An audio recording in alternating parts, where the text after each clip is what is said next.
Hey, so you asked me to give you a detailed thing, unsummarized on how a person becomes gay. So I am going to do that because on video because I am a complete psychopath.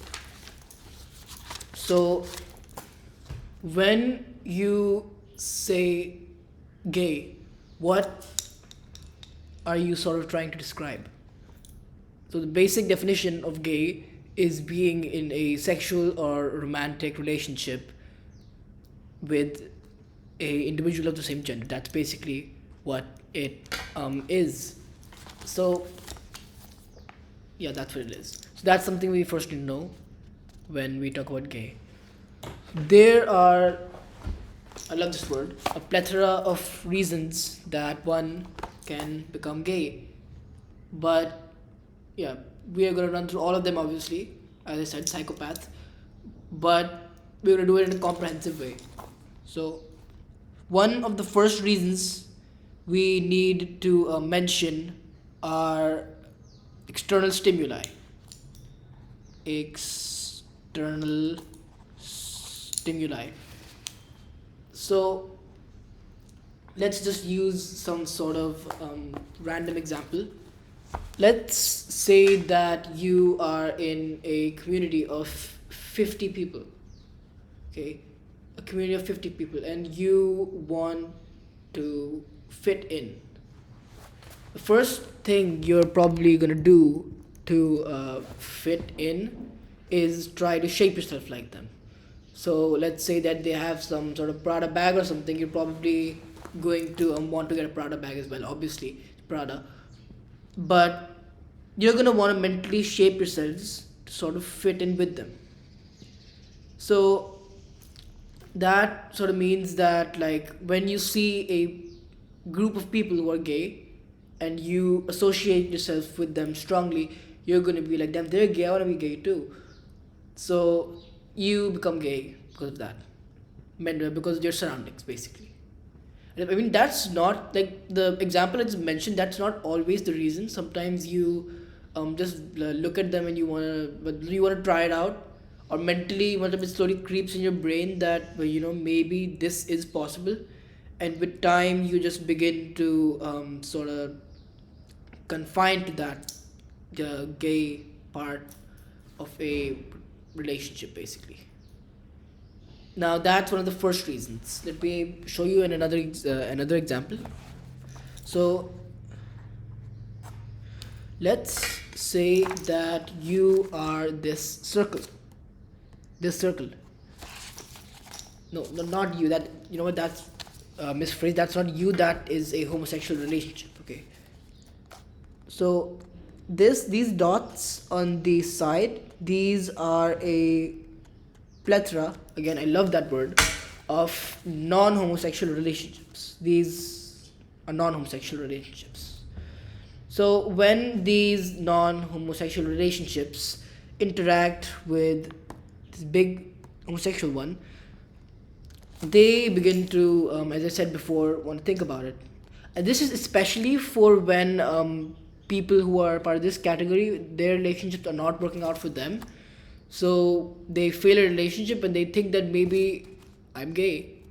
And the reason I've seen this mostly apply to youth, I mean, there's plenty of other reasons this especially apply to youth, but a main reason I've been seeing is that because they do not even date, a lot of them.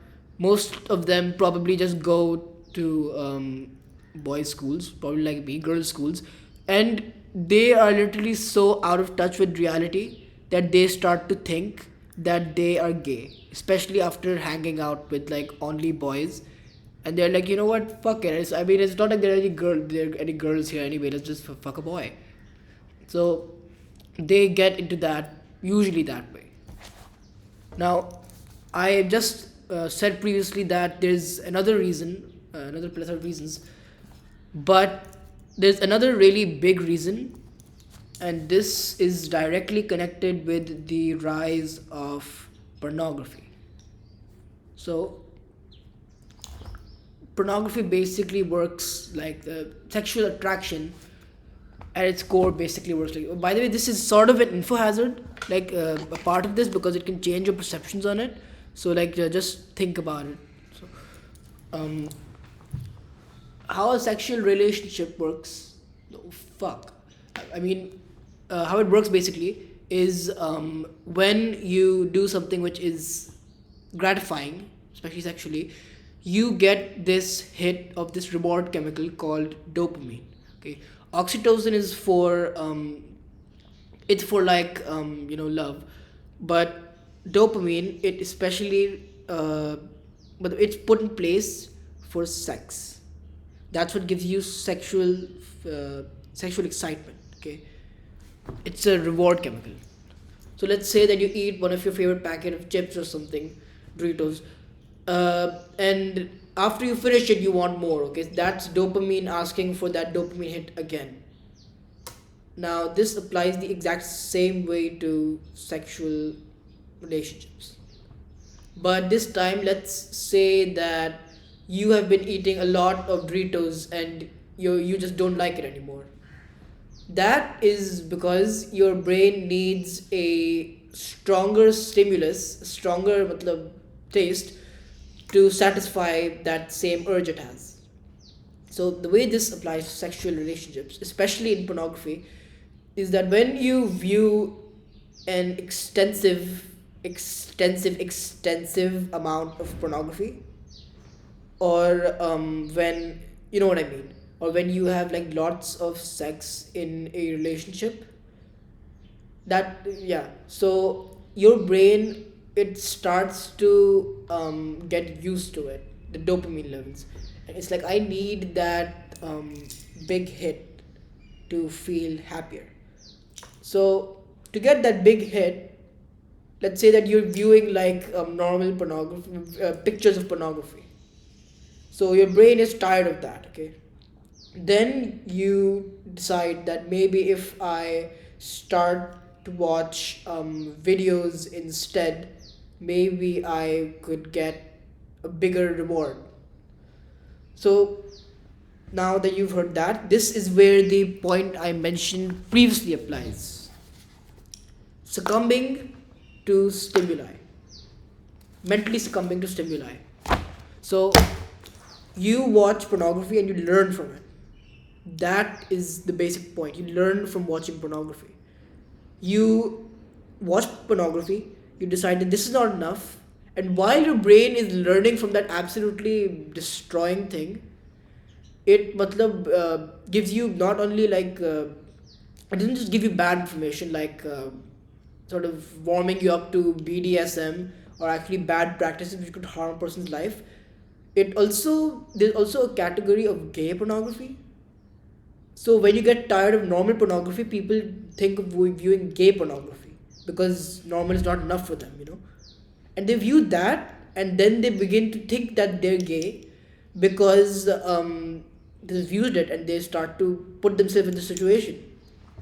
And sometimes, a lot of the time, sometimes men who watch pornography a lot, and it applies to women as well, but men are the main target, and women. So they sometimes view themselves as the woman, and they look at the man. Okay, so they do that, and then they're put in that situation where maybe I could be gay. That is also a very major reason. Now let me think of the final reason. Again, this is mostly related to external stimuli, lekin it is just being influenced by the media. You know, if you look at the rates of being gay from 2010, I guess, to 2024, the rise is absolutely astronomical. It's not even believable that so many people just became homosexual. Also, there's also the rise of the community. I think, but there's this big community of there's the LGBTQ community, and I feel like a lot of people want to be a part of that. So they just think that, you know, if I become gay, I could probably be a part of that. So they watch the media, right? Sorry, it closed. So they watch the media, right? So when they watch the media, they see gay people. They watch the media, they see gay people, and they learn from it. We learn from it. It's dangerous. I wish we could not learn anything. I wish we were all dead. So I'm not saying that you should not, but I'm not. Sorry, I'm not saying that it's bad being homosexual. I'm talking about like the vast majority of other things such as pedophilia and etc. But like they learn all this LGBTQ content from social media, and they get influenced by it, and then they decide, let's be homosexual.